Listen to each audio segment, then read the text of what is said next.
తెలంగాణ రాజకీయాల్లో ఒక్కసారిగా హీట్ పెరిగింది. ఎమ్మెల్యేలు దానం నాగేందర్, కడియం శ్రీహరిపై వచ్చిన అనర్హత పిటిషన్లపై స్పీకర్ గడ్డం ప్రసాద్ కీలక నిర్ణయం తీసుకున్నారు. ఈ ఇద్దరిపై దాఖలైన పిటిషన్లను స్పీకర్ డిస్మిస్ చేస్తూ వారికి క్లీన్ చిట్ ఇచ్చారు. దీంతో ఈ వ్యవహారం రాజకీయంగా పెద్ద చర్చకు దారితీస్తుంది. స్పీకర్ నిర్ణయం వెలువడగానే బీఆర్ఎస్ వర్కింగ్ ప్రెసిడెంట్ కేటీఆర్ తీవ్రంగా స్పందించారు.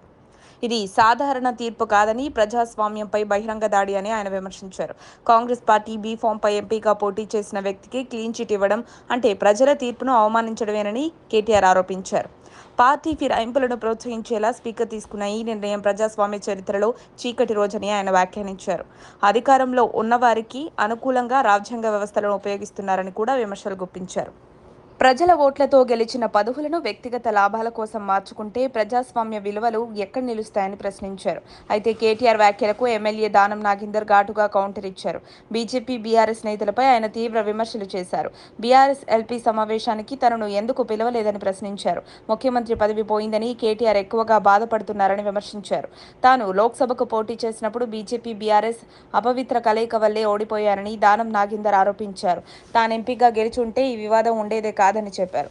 తానెక్కడా పార్టీ సభ్యత్వం తీసుకోలేదని, శాసనసభలో విప్ జారీ కాలేదని, పార్టీకి వ్యతిరేకంగా ఎక్కడ పనిచేయలేదని దానం స్పష్టం చేశారు.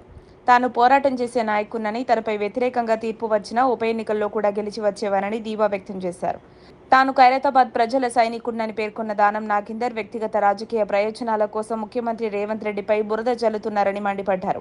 ముఖ్యమంత్రి పదవి కొందరి కుటుంబ ఆస్తి కాదని, రేవంత్ రెడ్డి సీఎం కావడం కొందరికి నచ్చడం లేదని విమర్శించారు. ఎంతగా విమర్శలు చేసినా సీఎం రేవంత్ రెడ్డి వెనక్కి తగ్గరని, రాబోయే గ్రేటర్ ఎన్నికల్లో కూడా కాంగ్రెస్ మంచి ఫలితాలు సాధిస్తుందని ఆయన విశ్వాసం వ్యక్తం చేస్తారు. ఇలా స్పీకర్ తీర్పుతో తెలంగాణ రాజకీయాల్లో కొత్త చర్చ మొదలైంది. ఒకవైపు బీఆర్ఎస్ విమర్శలు చేస్తుండగా మరోవైపు కాంగ్రెస్ నేతలు, దానం నాగేందర్ లాంటి నాయకులు బలంగా కౌంటర్ ఇవ్వడం రాజకీయాలను మరింత హీట్ చేస్తున్నాయి. మరిన్ని అప్డేట్స్ కోసం మా కాయ్ టీవీని సబ్స్క్రైబ్ చేసుకోండి. మా వీడియో కనుక మీకు నచ్చినట్లయితే లైక్ చేయండి, షేర్ చేయండి. మీ విలువైన అభిప్రాయాలను కామెంట్ బాక్స్లో తెలియజేయండి.